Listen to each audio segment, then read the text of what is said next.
It's Monday, October 23rd. I'm Geoff Schwartz, and this is Geoff Schwartz's Smart. And you were live on YouTube and on Twitter, and we are on your favorite podcast platform of choice. Our Monday show is brought to you by Prize Picks. It's a skill-based, real money daily fantasy game.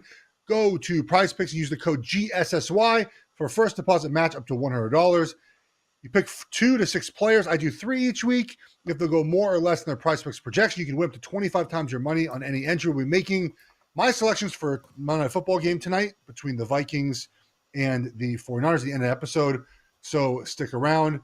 Matthew, we are 23, 10, and 2. That's our official record. However, on the show, we are 23, 7, Patriots 1, and Broncos. Because the Patriots, we were 0-3 wagering on the Patriots games, and we bet the Broncos +3 or -3 on the road against the Bears.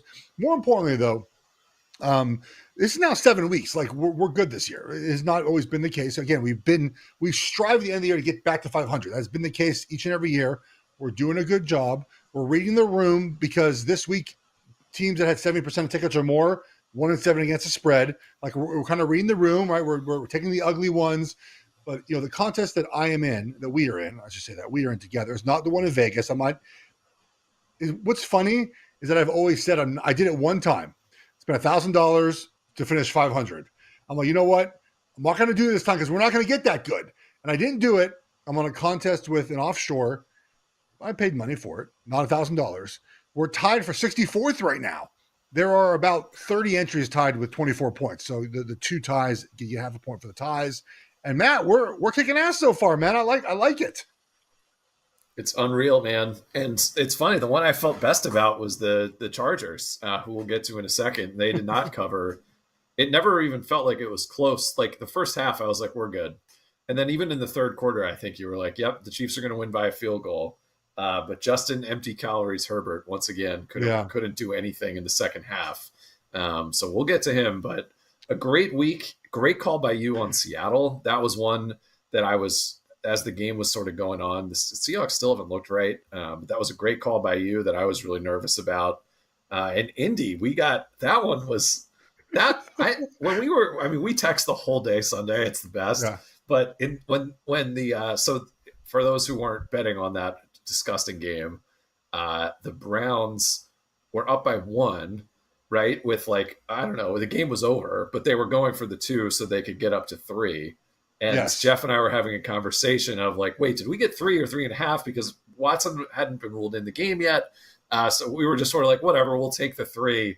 And as we were texting about that, the Browns went for 2 and didn't get it. And we were like, yes. We're good. It doesn't matter. It didn't matter. We got. Did not matter. 1.5 we covered. So that was one that never happens. You're always on the wrong side of that exchange. We were on the right side. Matt, I will have to say, buddy, you're going to have to be here every Friday from now moving forward. The baby, I don't care. So whatever, I'll talk to Ivy if I need to, but you cannot just miss Fridays anymore. Like I know that's coming soon. We talked about this on Friday, but it feels like at this point, if you were to leave me, we're going to lose. And I don't think you want to be responsible for the losing that happens when you're gone. So I think we've got a field experiment. Your Pac-12 picks have sucked. Your NFL picks have been awesome. Yeah. So it's like, I don't know, like clearly there's pretty greedy in here. The thing about gambling, and we'll get to the recap of this past weekend, I promise, is it just can the process, right? Like it you have to have a process and stick to it. And I know that we've talked about this before on our show, and there's been years when we've started really bad, almost the opposite. I think last year, 2 years ago, we started like 10-23. The opposite, right, of this is like you have to stick with your process, even though you might not win the wager. Do you think your process is good? Now, obviously, there are times when your process just stinks, and we've admitted that. But like when I have a UCLA running back to get over 104 yards, and he has 70 at halftime, Matt, and then gets 2 more carries the rest of the game, I sort of feel like the process was right. You know what I mean? Like he was on track for over 100 yards, and they just didn't play in the second half. I mean, previous game had 20 carries. He had 30 carries the game before that. I took Oregon, which I rarely do, and they allowed two touchdowns, had over 10 yards of play on offense and didn't cover. I mean, it's like, what do you do, man? Like it's gambling, and it sucks. But in the NFL, though, we're doing really well. I'll be back with how about this one? I'll tell you right now. I'll give you a preview. I'm going to go with this. You're going to hate this. Washington, who just barely beat Arizona State, won a game without scoring off at the touchdown. They're on the road at Stanford. They're laying 26 right now. I'm betting Washington this weekend. I'm telling you right now. I did get good numbers back. When a conference, I got this number to make sure we know. Road favorites of 24 points or more in conference play since the Pac-12 has begun, right? Since 2011, 9-3 against the spread for the team who's favored. If you're bad, you're bad. Man. But let's talk about the good NFL teams because there's some good in the NFL. There's a lot of mid, but there are some good in the NFL. Let's talk about it. Yeah, well, I think we've reached the point of the season where we realize, people like me realize, who make shows like this and this show, and we all come up with all these things to talk about, and we talk about all these exciting, Tua, like, what about the Bills? What about the Lions? What about, at the end of the day, it's almost halfway through the season here, going into week 8, and the Chiefs and the Eagles are better than everyone. And I feel kind of dumb. Like, I honestly do. I feel like I've talked myself into a lot of different things. We were right about the Lions this week.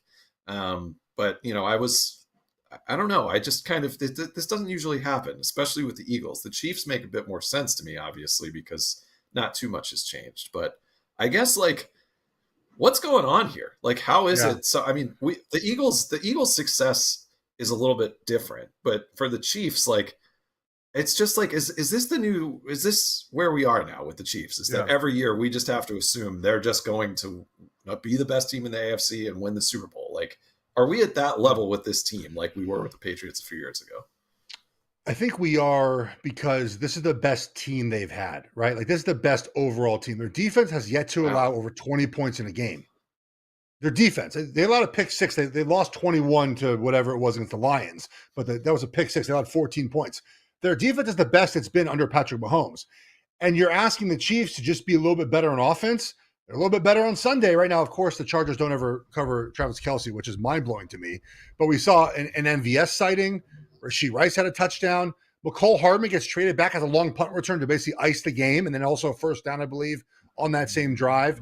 So we're starting to see the offense start to click. And if you're asking me, well, what do the Chiefs need to do to get better, was their offense, which again was always going to get better, right, Matt? And on the Eagles side, their offense again hurts. The turnover thing is a little bit alarming. Like, there's just weird turnovers happening. They're having a little bad turnover luck. And I think some offensive line injuries are kind of slowing things down a little bit. But the Eagles and Chiefs are built from the middle out, right? Creed Humphrey, Trey Smith, Joe Thuney, right? Jason Kelce, Landon Dickerson, and Jerkins, who's out right now. But even if you would put Lane in there and Mulata, and you put Donovan Smith and Jawan Taylor. And then on defense, right, it's Jalen Carter, it's Jordan Davis, it's Fletcher Cox, it's Sweat, it's Reddick, it's Chris Jones, right? It's all the young guys that they have. The Charles, who they just got back from the Niners this week, played well. They're built from the inside out, man. And when you're built from the inside out, you got a chance each week. And then you add in the quarterback play, the play calling, the playmakers around the field, and they're going to be in every game. And now that they've won a lot, which the Chiefs have won more than the Eagles, but the Eagles understand now sort of the rhythm of the season, right? They understand that, things might not always be great, but if we get back to what we do, we're going to win a lot of football games. And so I think that right now, look, the favorites, I think, to be back in Super Bowl are these two teams. I think there's no question about it.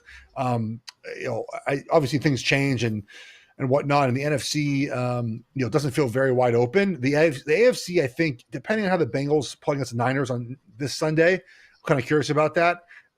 We might see, I might feel a little bit better about the Bengals being in this spot, but they're the best, man. And there's no, I think, other way to put it right now. I will say, though, the Ravens are like on the heels of the Chiefs. I need to see a little bit of consistency. Like, that was great. That was great. That was the best they looked all season. But I think when they are playing the best, which is what, again, they look the best this season, they're a good football team, man. I mean, Lamar looked like more comfortable in the offense. The play calling looked better. The play action pass stuff looked better. It was an impressive performance by the Ravens. But Kansas City again, the Eagles again, they're the favorites right now for good reason. I think they know what to do. They win from the inside out. They're physical. They're well coached. Everyone's all angry about the tush push today. The Eagles are the best at it.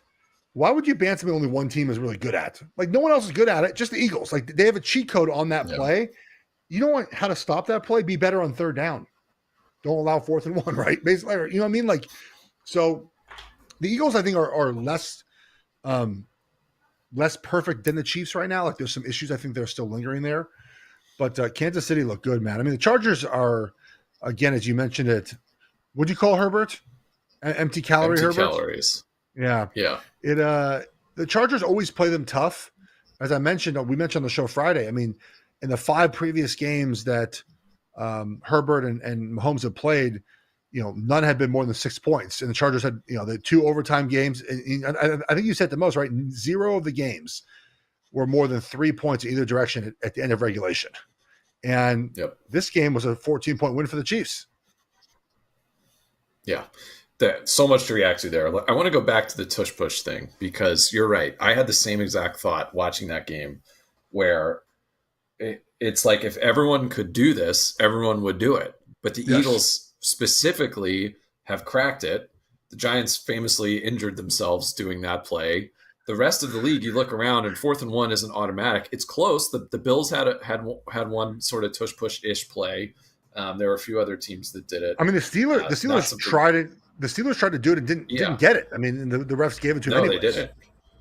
Yeah, right. Well, we'll get to that. I don't think, not every team can do it. But can you explain why they're able to do it? Like, is it Hurts and his, like, the announcer's always like, Hurts can squat 650 pounds. But is it, can you explain why it works just with this personnel? Well, a couple of things. One is I think a lot of it's Jason Kelce, right? Like we've seen the way to stop this play is your defensive linemen have to cut out the legs of the offensive linemen, and then you basically jump over the top, right? So if you go low, because if you cut out the legs of the offensive lineman, they can't push forward, right? They just fall down, and then you jump over the top and you grab the quarterback and you pull him back. Well, no one's getting lower than Jason Kelce. Sorry, you're not, right? So from that basic premise is Kelsey's going to be lower than you. So he's able to kind of root you out of there. And then they kind of just like rugby scrum it, right? Those guards are really big. They're really strong. They just get in there. I think one thing that goes unnoticed at times is the patience of Jalen Hurts. If you notice, he doesn't get the ball and go right away. He gets the ball and he sort of waits that split second to let his offensive lineman clear a little bit before he dives over. And he basically rides the back of the offensive lineman, right? Where a lot of guys at times snap it and then just try to jump over top. He sort of glides on top of the offensive line. And then obviously then because he's on top of the offensive line, he's more easily pushed forward, right? Because if you try to dive forward, then you lose your feet and you can't really get pushed forward. Hurts is on his feet the whole time, while on top of the offensive line, and he's getting pushed from behind. So to me, it's not the squat thing. I mean, I don't think it's the squat thing. I think it's just they have mastered this specific play, and it's good for them, man. I mean, the Chiefs don't run any quarterback sneaks. I would love for the Chiefs to run quarterback sneak, right? Like, I think that more teams should do this, but it's not working quite the same. So I hope they don't ban it. I've seen people say, well, they should ban the ability to push your teammate. Well, do you want that when your team has the ball on the 3-yard line and your offensive line can't push the wide receiver into the end zone? Banning it just in this instance, you shouldn't change the play because one team is good at it, in my opinion. Yeah, I had a different opinion until this week, and I thought the same thing, where it was just that drive where the Eagles were they tied or up 7? I don't remember, but they did 2 tush pushes where AJ Brown got stopped. It was like the Dolphins D got there. Yeah. They made the stop on 3rd down. The great tackle each time on AJ Brown, who's not easy to tackle. And then it's like, oh wait, that didn't matter. Like they needed to sack the quarterback or get a turnover. And it's really disheartening. And I think it reminds me a little bit of of sort of when Michael Vick kind of broke defenses. And no one really knew, there was this transition that he really led in the early 2000s of oh, well, he's going to have to learn to be a pocket passer like everyone else. And it was like, no, like he can just do this other thing. And the running obviously still works for quarterbacks, but defense is caught up, and there were counters, and now it's like version 10 of that. It feels like that now, where it's just sort of like you have to treat this team a little bit differently. And the Kelsey part of it, like I'm curious, like, do you think this would work with, I don't know, Corey Linsley, or is it Kelsey specifically? Like, is he, when you say like no one's getting lower than him, is that his ability or his body? Like, what do you exactly mean by that? That Kelsey, his ability to do that. Yeah, to be lower. You said you were like, you're not getting lower than Jason he's Kelsey. 6'2", 285. And he's just like, he's built low to the ground, right? He's not a big center. Like I thought about this before. Like why don't the Chiefs just do this, right? Well, Creed Humphrey is 6'5". Like he's not built like Kelsey to get that low and get that push. Like they obviously practice it a lot. They're big bodied, not Kelsey, but the rest of the guards are. Malata's huge. If you notice, he goes over the left side more than the right side, especially like Lane yesterday. If you notice, like he's injured right now. He didn't really participate much in the push. He was always like he got kind of like hit and then sort of like stood up and cheered. It's a fun watch. Like he just, his ankle's messed up. Like doing the tush push for him is a tough job. He kind of got in the way. Hurts went over to the left, rode the left guard and center, and got a first down. And Lane was the one always kind of cheering there at the end. So they did this with a backup right guard in the game too. Like they're continuing to do it with different pieces. Yeah, your take on this changed my mind. So I'm glad we talked about it. This is the right show to talk about offensive line trenches. So we talked Eagles, we talked Chiefs. Let's talk about sort of the next tier.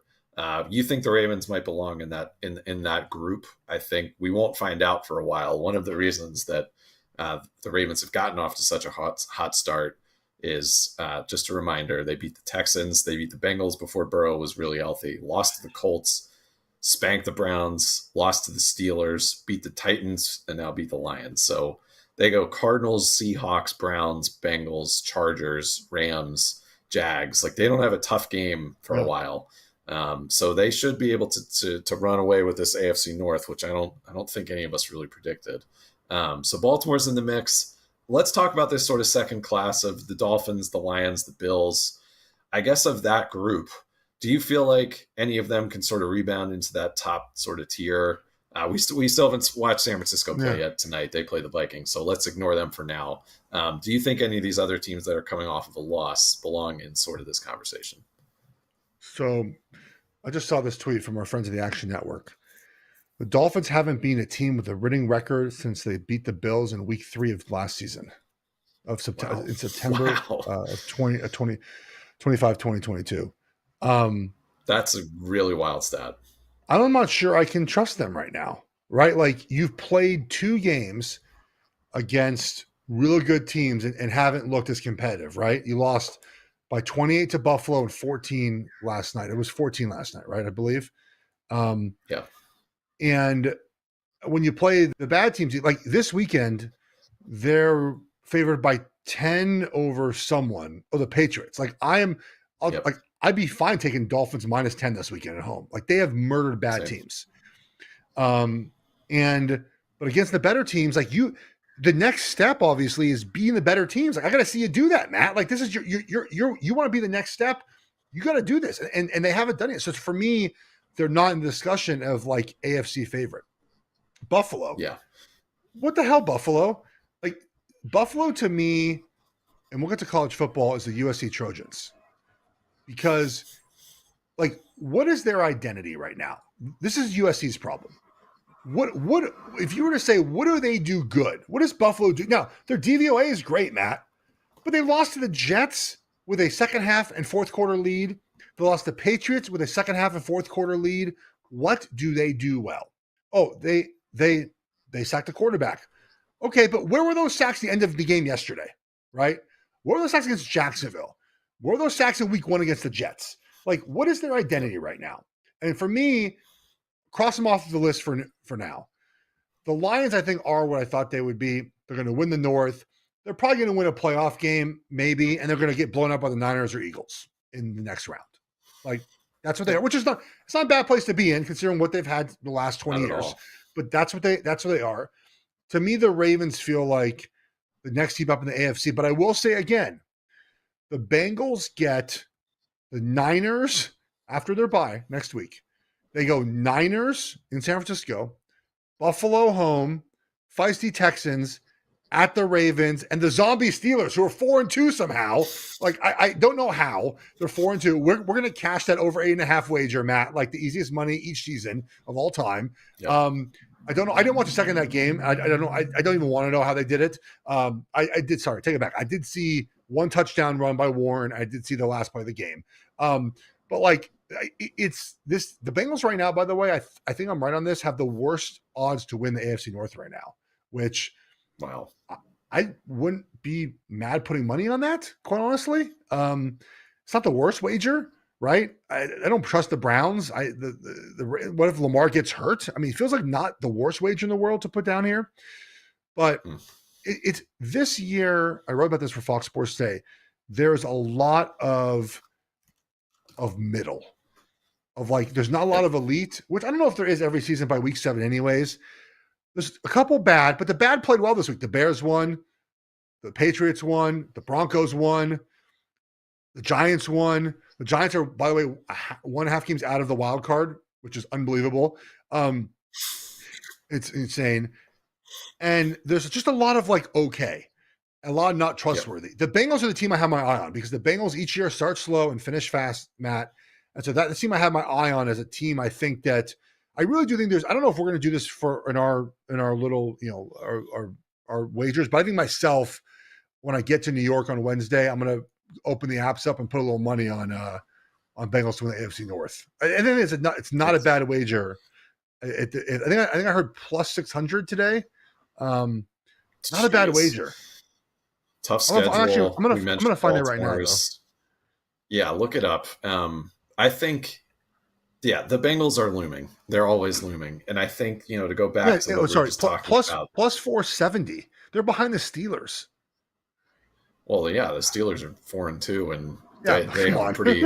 If I remember, it's basically about who you play too. Like, I don't think. Like, let's look at the Steelers' next couple games. Come on, Google, help me out. Jags, Titans, Packers, Browns, they're going to be Cardinals. By Friday, buddy. They're going to be a 3-point dog at home against Jacksonville. Just mark that one down. I hope so.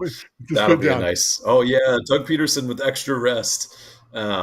It's an interesting spot, actually. That's going to be a good game. We're going to learn something. I actually think the Lions are. I think the Lions' way to actually mattering in the playoffs. They are the team that needs to be worried about seeding, because if they could somehow avoid playing both the 49ers and the Eagles in the playoffs, like if they could somehow get them on the same side, like if Detroit were to be the 1 seed or the 2 seed, their next few, listen to this schedule, Jeff. Raiders at Chargers, Bears, Packers, at Saints, at Bears, Broncos, at Vikings, at Cowboys, at Lions, or I'm sorry, at Vikings at home. Like, they're better than every single team they face remaining. You could maybe argue Dallas is better than them. Like, if they were to just finish this season with some crazy regular season record and dodge one of those Titans in the NFC, they could end up making some crazy run. Because, like, Goff indoors, they wouldn't have to go to Philly or something, right? Like, they wouldn't have to even go to some dumb wild card team that might have an outdoor game. I just think that they have a stronger path because of the weirdness of the NFC and this very light schedule. I also think like they're the most like the two awesome teams. Like, they have a good pass rush, they have good line play, they have a lot of ways they could beat you on offense. And I think they could be a good buyer at the deadline and get something. They could find a second or third big time receiver. They could add to their secondary. Like, I have some faith in them. But yeah, I agree. Buffalo is a team that I think we can essentially write off. They're Stephon Diggs and that's kind of it. Like, I don't see I don't see a way that they could like vastly improve quickly. And the Dolphins, I think, are a fun team that, they will eventually beat a winning team, but I'm not, Yes. I don't think they belong in the Super Bowl contender conversation by any means. Quickly, well, maybe not quickly. Maybe I went to some time of this. I know we have another topic coming up, but we have college football as well. But quickly, because this is broke right now. It's fun to talk about because we've talked about NFL. It has some NFL ties to it because that might affect coaches next year and moving forward. So did you hear last week about the Michigan thing where they were allegedly spying, stealing signs? Did you hear that story last week? Well, give me the long version for those who missed that one. Well, it's Spygate. They had a staffer go to games and they just reported that he was taping signals of opposing teams at their games. And he bought tickets in his own name, and they have like a paper trail of them doing this. This is Spygate, which is what the Patriots did all the way back in 2007-ish, right around then, where they were recording team signals on the sidelines. Dude, this is a huge problem, man. This is a huge problem. Like this is like a big no. It's illegal, first of all. And it's like a breach of conduct between coaches. Like that's why the Patriots got in trouble. It wasn't that they were the only ones doing it. And they probably might have only been. But the fact is like one staffer left and said, do not record my signals. And they did, and they got like in trouble. Like it's a breach of coaching contract. And so like Harbaugh will not survive this, and he will be in the NFL next season. So I don't know what that 100%. Means for NFL teams, but he'll be in the NFL next year. So that's just breaking right now. We'll get back to college football in a little bit. Let's hit topic 3 here very quickly. Yeah, let's do that. So this is sort of a little bit of a grab bag, and I have a few extras I wanted to show you. So we talked about Justin Herbert and empty calories. So Justin Herbert lost another game. Everyone, you watch him play and you think to yourself, like, man, this guy's unbelievable. Nothing seems to work around him. The defense is bad. The coaching is bad. He's got receivers, but it just never feels like it works. I think it's time to stop making excuses for this guy. Like, I feel like he's in sort of the range that the Bills are, where it's like, how many times do we have to see with our own eyes that this guy is just not what everyone thinks he can be? And I think it's just time to have a little bit of a reckoning. And one of the things about him that I've seen a lot this season that I couldn't really understand until now is when you look at his second half splits, he sucks at covering second half bets. He's great at covering first half bets. You saw in the Chiefs game yesterday. There is something to be said for being the guy who can make those big throws in the fourth quarter. Jalen Hurts, that huge play to A.J. Brown, that last drive, those last couple drives where they can ice the game, where you feel the difference between Jalen Hurts and Tua. It's small, and over a full season, they might have the same exact stats, but you can tell the difference. And I just don't think Herbert is that dude. And I think everybody's made excuses for him, but at the end of the day, it's Eckler, it's Keenan Allen, a good offensive line, a defense with a lot of good players, a bad coach. But like, look what some of these guys can overcome. Look what we expect Joe Burrow to be able to overcome. I just don't think that Herbert belongs in that conversation anymore, and I think we can officially call him empty calories. What do you think? Okay. So the thing about Herbert is like, I don't know what he's doing wrong per se, right? Like that's why it's so odd because when you watch him play, there's not noticeable misses. You're not like, oh, you missed that guy. That's not your takeaway very often, right? It's not ever like, oh man, he didn't read the defense correctly. There's a guy free runner that's hitting him. It just doesn't happen in the second half of games. I don't know. I don't have a reason for it. I do not know why, but I think it is time to have the conversation of like supremely talented, but hasn't got over the hurdle yet. I will reserve judgment till they fire Brandon Staley though. Like the team is never going to reach his potential with the guy is their head coach. Like that's very simple. If you are a defensive coach or an offensive coach and your team is not good, but you're at least good the thing that you do well, I can live with that. his team is not good and his defense sucks, right? You can't have that. He's not a good football coach. At least not a head coach. And so I'm with you on the empty calories part of it, but let me see him with just a better coach next season. Better head coach. It might be Kellen Moore. I don't know. It might be someone else. But here's the thing about this, though, Matt, is that we say empty calories. If that job opens up, every coach wants that job, right? Like, they're going to want to work with Justin Herbert. Oh, yeah. Oh, dude. If Sean Payton could, if Sean Payton could trade himself to the Chargers, he would trade himself to the Chargers. No question. Yeah. So, but they'll never have that. And I think, but I certainly think it's fair. No, you're fine. I think this is basically radio. You interrupt me all you want. We're basically at the point now where, the Eagles, by the way, just traded Terrell Edmonds, who got burned last night by Tyreek Hill for Kevin Byard. Wow, man, Howie Roseman is just like, he is be dealing.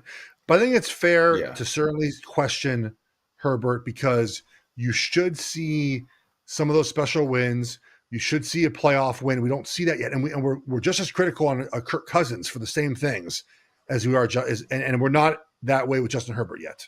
I love Herbert; he's my guy. Yeah. Of course. And you were right about him coming out. Like, he's already exceeded every expectation. Like, let's get that out of the way. His career record through 55 games, 27-28. Yeah.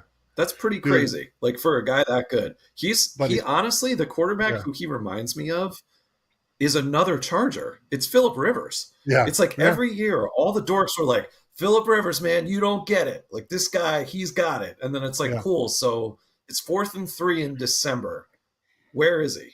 And he wasn't there. And it's the same exact thing. And the thing about, they could get any coach, like any coach would want that.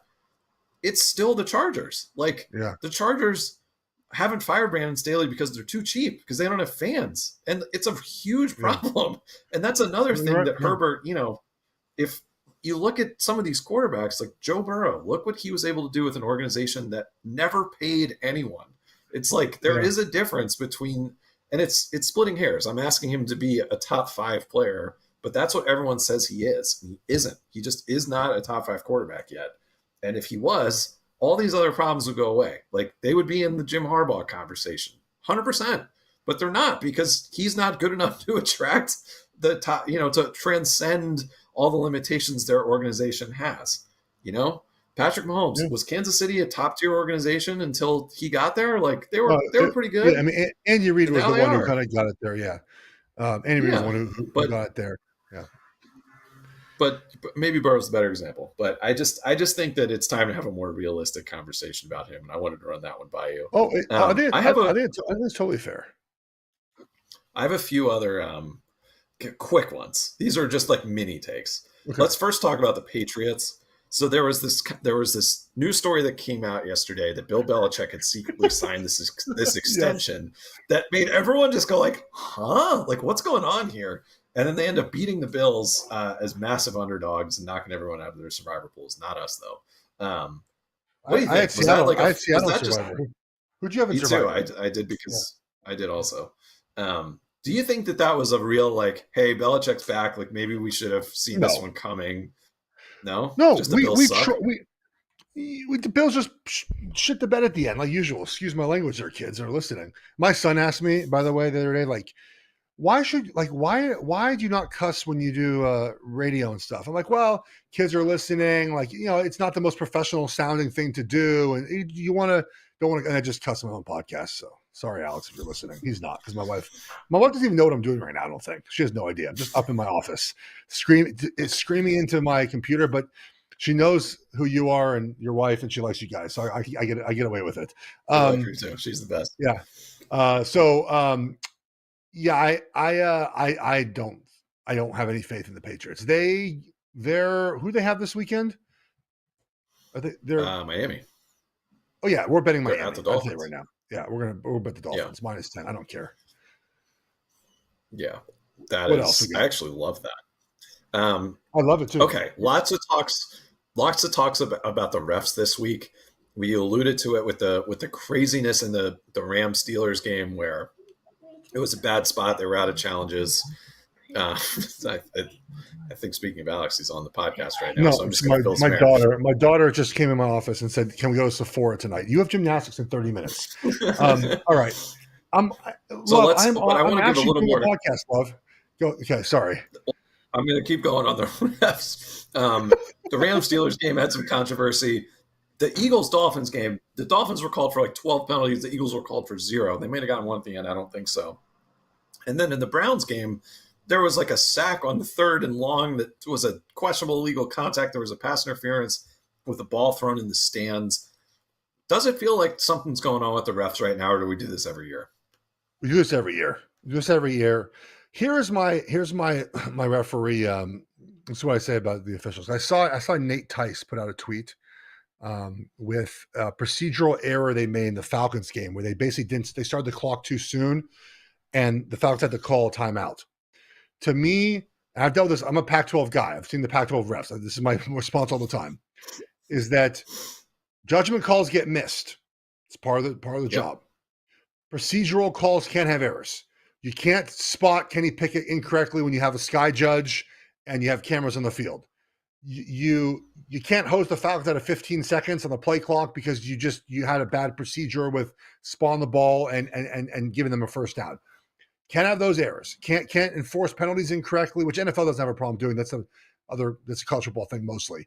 But look, if you miss a pass interference, you miss a pass interference. If you miss a holding, you miss a holding.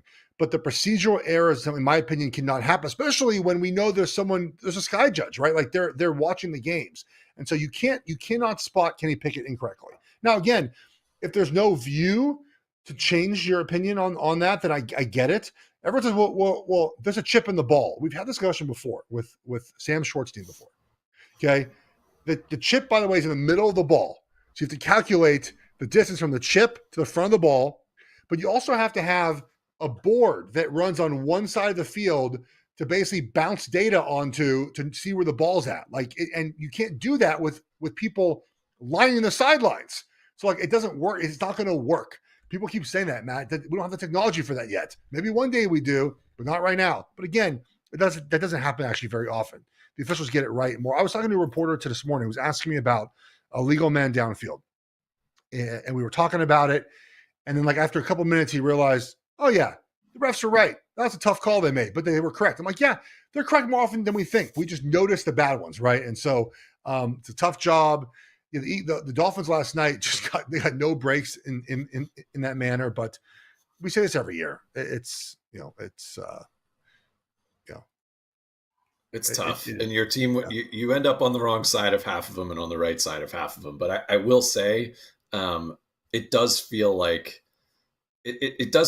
there's the refs have taken some big moments, and I'm not accusing anyone of anything. I don't want to open this can of worms, but someone's going to. So at minute 45 of our podcast, I'll say it to us.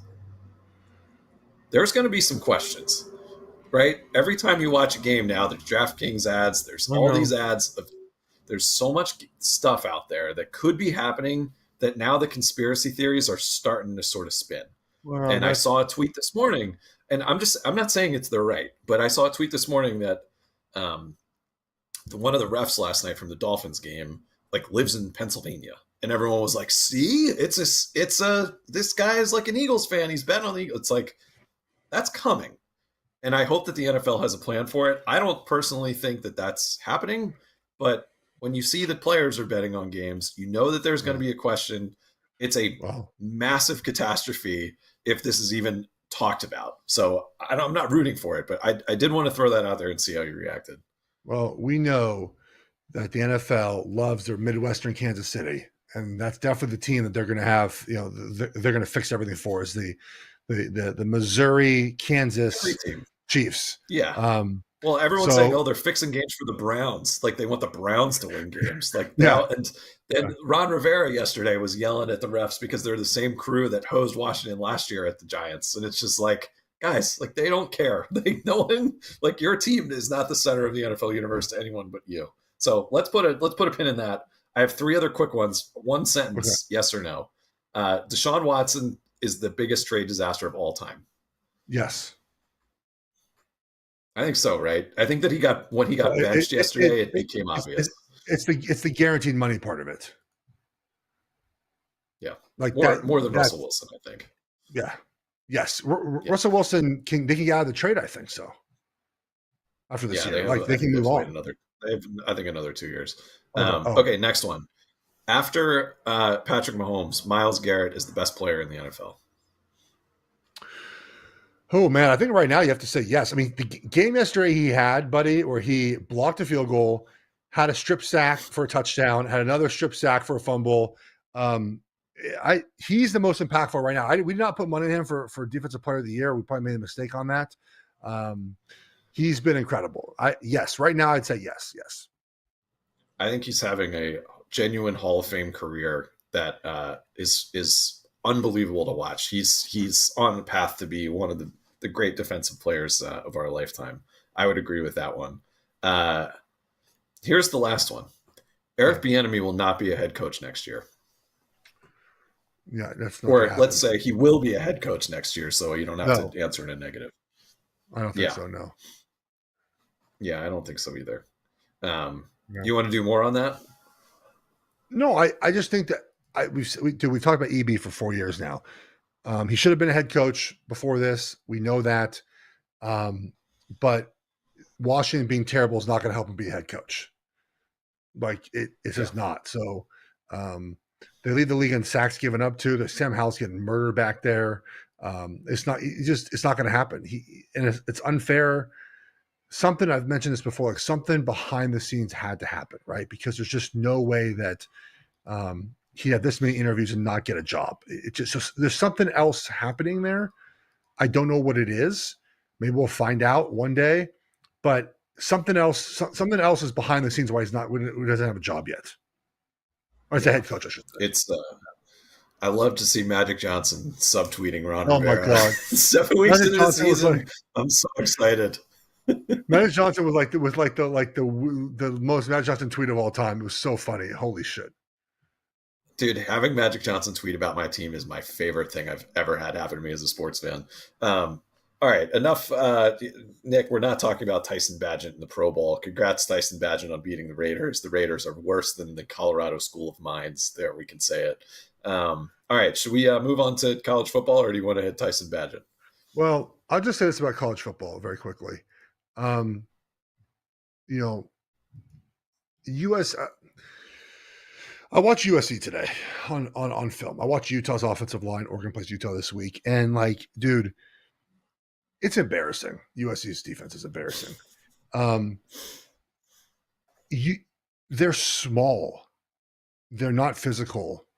It's just a soft program, man. I tweeted about this earlier. It's just soft right now, and I'm shocked that USC has gone this way. I mean, they feel like one of the bigger stories right now because we know Georgia's good, and the Michigan thing, as I mentioned, I mean, it's not going to be good. I don't think they're going to make them forfeit games, but I think it's quite likely that if they have information that they were doing this, they're going to forfeit the rest of their game. Not the rest of their games, but the previous games, and not be a playoff team. Wow. Could be. I think that's what's going to happen. I don't know, and I don't know if it'll be wrapped up before the end of the season to even do this. Florida State's good, but I think there's some warts there. Oregon, Washington are good. I mean, but the story to me is like USC is going backwards. And they're going backwards because they're soft. They're soft. It's that simple. They're soft. Can't hit anyone. Can't punch anyone in the mouth. Small on defense. The scheme is terrible. They slant out of gaps too much. It's just bad. It was embarrassing. It's USC, man. I played those Pete Carroll teams. I played those teams with 11 guys on that defense that went to the NFL. It was actually more than that in 2007. It was like 14, 15 guys went to the NFL off that defense. It's just soft, man. It really bothered me. And I despise USC. I don't want them to be good. And I looked at that film and was like, this is unacceptable. Like I just can't put my film hat on there. So, all right, we're going long. We're going to take a break. We'll come back. We'll do my prize picks projection for tonight. It'll cover kind of what I think about the game. We'll do that next. I'll be right back.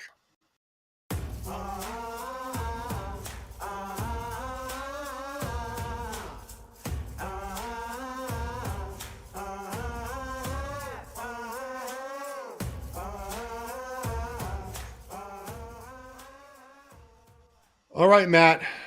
It's time for prize picks. I did not hit last week. I've hit plenty of other weeks. So I'll take the good and the bad, right? It happens. But here's what we're doing for tonight, okay? That's right. I'm doing a 3-score entry tonight on prize picks. Use the promo code GSSY to get a $100 match deposit. It's a lot of fun to do. You take a player more or less than their projection. You could do it for fantasy points. You do it for receiving yards, sacks, kicks, punts, whatever you want to do. Here's my 3. Ready? It's Niners and Vikings tonight. I have TJ Hawkinson less than 51.5 receiving yards. The reason I have him less is because they are targeting him a lot because Jefferson is out. Guess what the Niners are going to do, Matt? They're going to say, no, we're not letting you do that. We have fast linebackers. You're not going to make your offense about throwing the ball to the tight end. I have Christian McCaffrey less than 65.5 rushing yards. Dude's playing with an injury, buddy. I couldn't find Elijah Mitchell. He wasn't on the Prize Picks app. Otherwise, I would have taken him over. But to me, this is a play on the injury, right? Like, he's injured. He's beat up. He takes one shot to the oblique, man. He might be out the rest of the game. So under there, then I have Cousins more than 36.5 pass attempts because they're going to be behind. He's got to be throwing the ball, Matt. And I think that I'm just kind of betting on there being a lot of pass attempts for him because of them not playing good football tonight. So that's what I have. I have TJ Hawkinson less than 51.5 receiving yards, McCaffrey less than 65.5 rushing yards, and Cousins more than 36.5 pass attempts. You can win up to 25 times your money. It's a lot of fun to do. It's a lot of fun to follow along. Matthew, any final words? I mean, I was 3.5 yards away from a 4-square flex play hitting. Raheem Mostert went under. Sam Howell went over. Derek Carr went over his rushing total, but I was 3 yards short on Sam Howell. So I'm bummed about, or on Raheem Mostert. I'm bummed about that. But maybe I'll trail you tonight and try to even it up here. I did use I'm usually on the Friday show, so I haven't played around as much, but I did use the deposit. It worked. I've got my nice little balance, and I'm ready to play this game tonight. It should be fun. I think I signed up. I think I already had an account. I didn't even get my own deposit. I don't think I did. Should hit our friend Jordan and ask about that. I should get a deposit. It's okay though. All right, guys. We'll talk to you guys on Friday. Enjoy the games tonight. This Michigan story is going to be fun to watch. I don't know how many guys are college football people, but fun to watch this one. I'll just keep refreshing tweets to see what we have. It's a lot of fun to follow along here. All right, everyone. Have a great couple of days. Talk to you guys Friday.